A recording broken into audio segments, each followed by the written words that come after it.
Monsieur le Président de l'Assemblée générale, Excellences, Mesdames et Messieurs les chefs d'État et de gouvernement, Monsieur le Secrétaire général de l'Organisation des Nations unies, Mesdames et Messieurs, comme la plupart des orateurs qui m'ont précédé, je voudrais moi aussi exprimer ma compassion fraternelle et ma solidarité avec les peuples du Maroc et de Libye, fortement endeuillés ces jours-ci par des catastrophes naturelles aux conséquences indicibles. Il y a quelques semaines encore, je recevais le rapport d'une mission que j'avais envoyée en Libye dans le cadre de la mission de paix et de réconciliation de l'Union africaine que je conduis depuis près de 6 ans. Le rapport de cette mission a témoigné longuement du courage et de la résilience du peuple libyen, las de vivre dans la division. Un peuple qui se bat pour conjurer les démons de la partition du pays, pour retrouver le chemin de la vérité, de la réconciliation et de la paix. Un peuple résolu à s'engager sur la voie du redressement et à retrouver la prospérité. C'est à ce peuple brave et courageux et qui a tant donné à l'Afrique que j'adresse mes sincères condoléances. Monsieur le Président, Mesdames et Messieurs, le thème de notre débat général résume très clairement notre commune volonté de changer qualitativement le monde. Telle était déjà la philosophie généreuse et la finalité des 17 objectifs de l'agenda 2030 des Nations unies pour assurer la paix, la sécurité et la prospérité à tous les peuples de la Terre. Qu'il s'agisse d'éliminer la pauvreté et la faim dans le monde, grâce à une économie globale plus juste et plus équitable, grâce à une agriculture plus performante et durable, ou qu'il s'agisse de garantir la bonne santé au plus grand nombre et une éducation de qualité aux plus défavorisés, il n'y a là que des priorités absolues.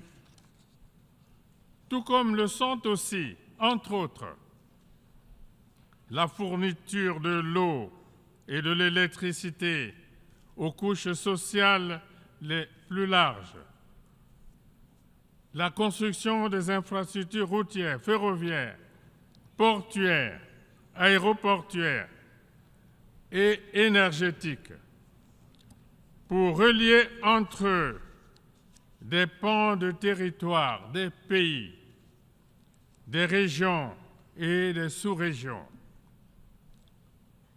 La préservation des écosystèmes de biodiversité, notamment par une gestion responsable de ces forêts tropicales qui sont l'un des plus précieux patrimoines que nous ayons reçus de la Providence. Le combat pour faire évoluer les mentalités dans le monde, dans le respect de la diversité des expressions culturelles et dans la tolérance réciproque. L'ancrage dans nos sociétés de l'idée d'égalité des genres et de parité hommes-femmes, l'autonomisation des femmes et des filles. Sur ce dernier point, je voudrais souligner la part prépondérante dans la responsabilité qu'ont prise les femmes dans mon pays au cours des 15 dernières années. Aujourd'hui, elles contribuent de manière remarquable à la promotion de leurs droits et libertés, au combat pour l'élimination de la pauvreté et à l'intensification d'une éducation inclusive à travers des formations et des apprentissages tous azimuts. Bref, toutes ces priorités que je viens d'énumérer appellent de la part de chacun d'entre nous un sens élevé du devoir et de responsabilité, une ouverture d'esprit aux vertus du dialogue, un solide élan de solidarité, de la patience et de la résilience. L'équilibre des nations dans le monde me semble largement tributaire de cette évolution et de cette option. Monsieur le Président, Mesdames et Messieurs, le climat est aujourd'hui la plus pressante de toutes les urgences. Cette urgence touche au cœur de la vie dans toute sa diversité. Elle questionne notre existence dans toute sa complexité. La montée continue du niveau des mers qui met en péril les pays insulaires. La désertification déferlante que plus rien ne semble arrêter. La canicule suffocante qui emporte chaque fois de nombreuses personnes du troisième âge, les inondations répétitives et les coulées de boue soudaines qui occasionnent les dégâts que l'on voit. Autant de phénomènes aussi dangereux que dévastateurs qui interpellent désormais jusqu'aux plus sceptiques d'entre nous. C'est pourquoi, assumant ma responsabilité en ma qualité de président de la Commission climat du bassin du Congo, j'ai lancé, lors de la COP 27 en Égypte, l'initiative de la décennie mondiale de l'afforestation pour une biodiversité et un couvert végétal dense au service de l'humanité. Dans le même élan, mon pays, la République du Congo, s'est engagé à abriter en octobre prochain un sommet des 3 bassins des écosystèmes de biodiversité et des forêts tropicales, Congo, Amazonie, Bornéo-Mékong et Asie du Sud-Est, comme réponse collective et concertée de ces 3 poumons verts de la planète à l'insécurité climatique désormais si menaçante. Depuis la nuit des temps, nous le savons tous, la forêt fait vivre des millions et des millions d'individus. Avec un taux de déforestation des plus faibles au monde, puisqu'il n'est que de 0,06%. Mon pays joue à fond sa partition dans la préservation de l'environnement au nom de la survie de l'humanité. Aujourd'hui, nous ne pouvons que nous réjouir de l'heureux aboutissement du dossier d'inscription du parc naturel d'Ozala-Kokwa sur la liste du patrimoine mondial. Inscription faite lors de la 45e session du Comité du patrimoine de l'UNESCO, tenue récemment à Riyad, en Arabie saoudite. C'est indéniablement un acte de reconnaissance, un acte qui gratifie à leur juste mérite les efforts de mon pays dans la préservation de ce joyau naturel de près de 1,2 million d'hectares, riche en biodiversité animale et végétale, au cœur du bassin du Congo. Les sacrifices consentis par les populations riveraines en abandonnant volontairement certaines activités susceptibles de porter atteinte à l'environnement et le renoncement par les États à des projets de développement pour préserver les écosystèmes de biodiversité devrait également appeler de la part de la communauté internationale des compensations financières qui ne seraient pas du tout de la charité. Monsieur le Président, Mesdames et Messieurs, en Afrique, dans le registre du développement agricole, nous savons qu'il nous faut protéger les terres arables des incidences néfastes du changement climatique. Sans cette précaution, les prévisions en matière de production deviendraient totalement aléatoires et plus rien ne saurait être maîtrisé.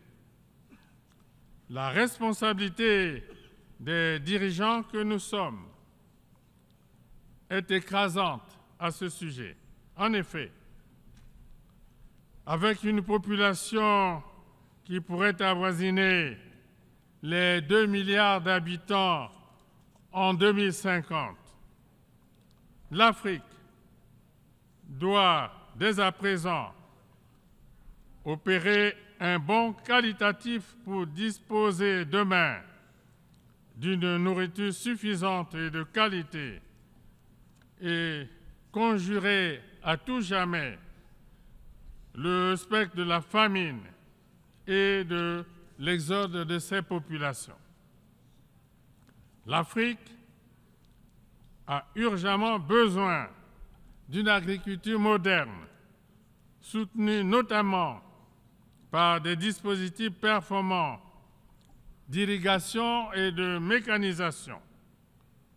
Une agriculture qui doit lui permettre de réduire de manière significative ses importations alimentaires, aujourd'hui encore trop élevées.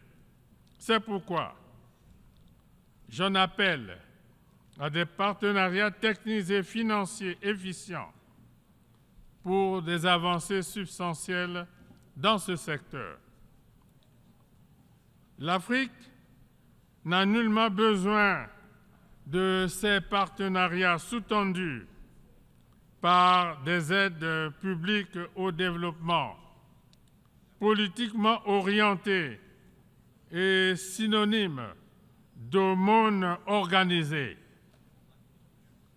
les subventions au compte-gouttes, distillées au rythme des intérêts propres des donateurs, ne permettront certainement pas l'essor réel et effectif de notre continent.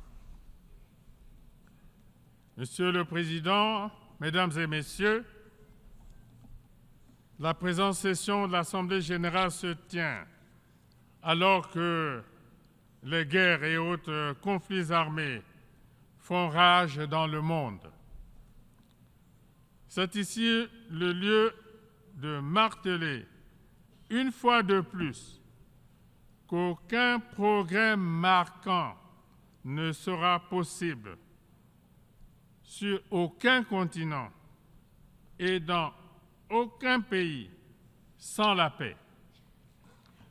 L'espoir d'atteindre les objectifs du développement durable assignés par les Nations unies ne sera qu'une chimère si nous ne créons pas nous-mêmes la première de toutes les conditions nécessaires à leur réalisation, à savoir la paix. Pour sa part, et chaque fois que les circonstances l'ont permis, la République du Congo a toujours œuvré pour la résolution pacifique des conflits en Afrique et dans le monde. C'est ainsi que mon pays a décidé de prendre une part active à l'initiative africaine pour une médiation de paix entre la Russie et l'Ukraine.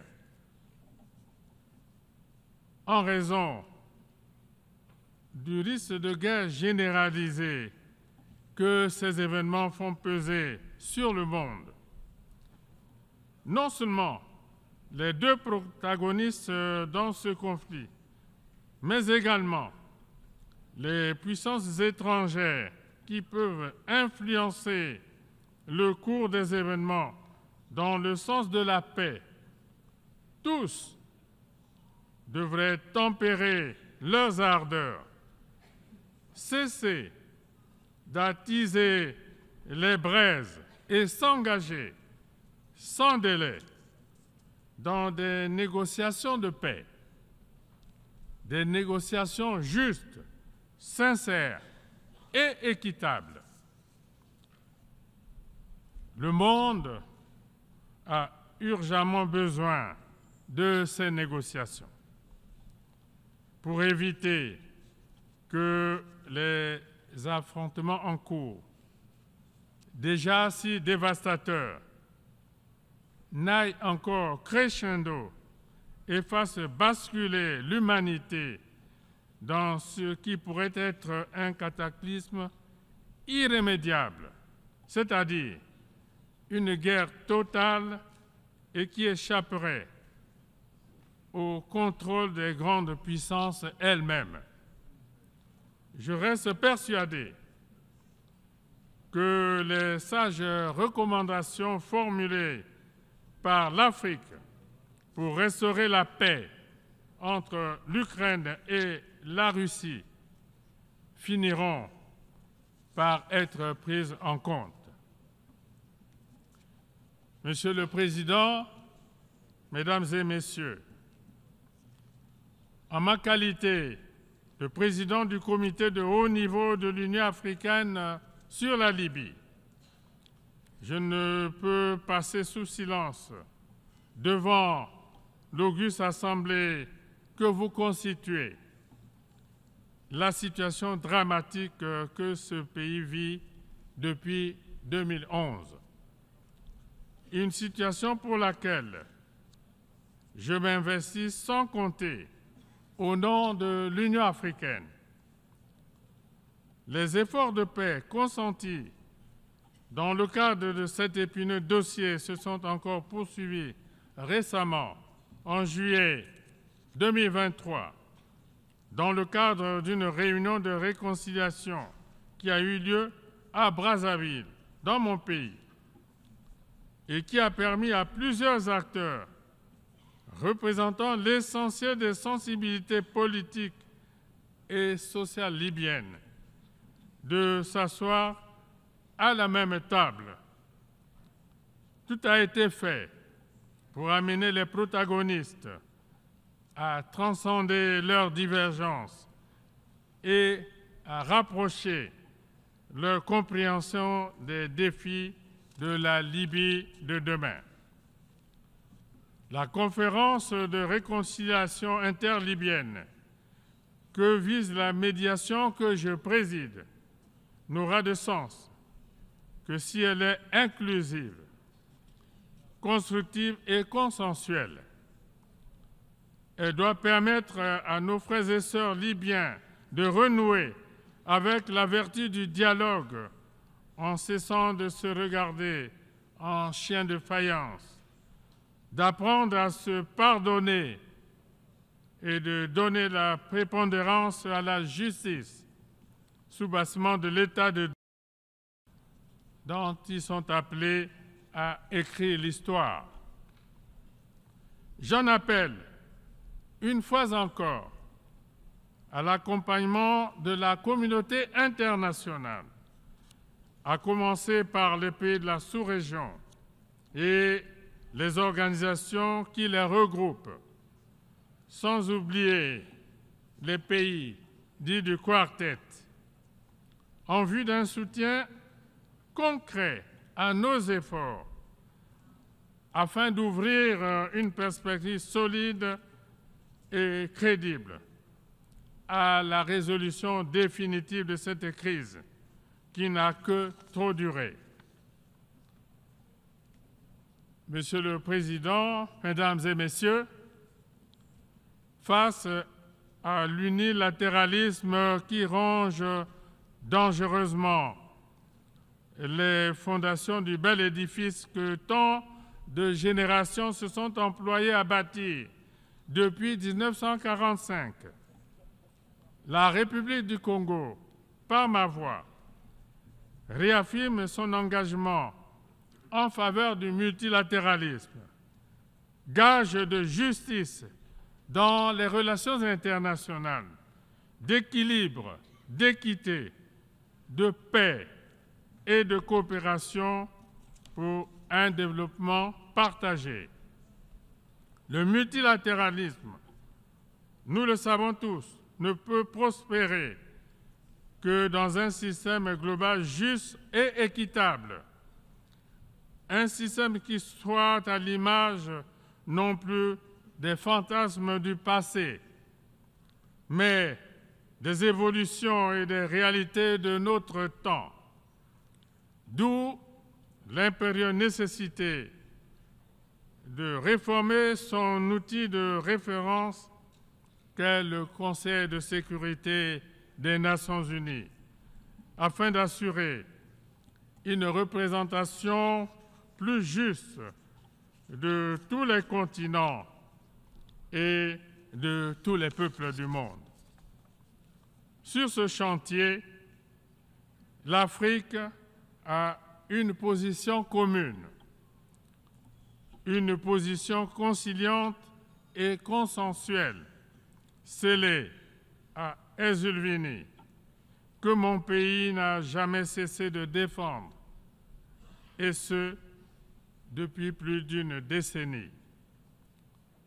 Je réitère ici et maintenant l'exigence africaine, légitime à tous égards, de voir deux de ces États siéger au Conseil de sécurité des Nations unies en tant que membres permanents avec droit de veto.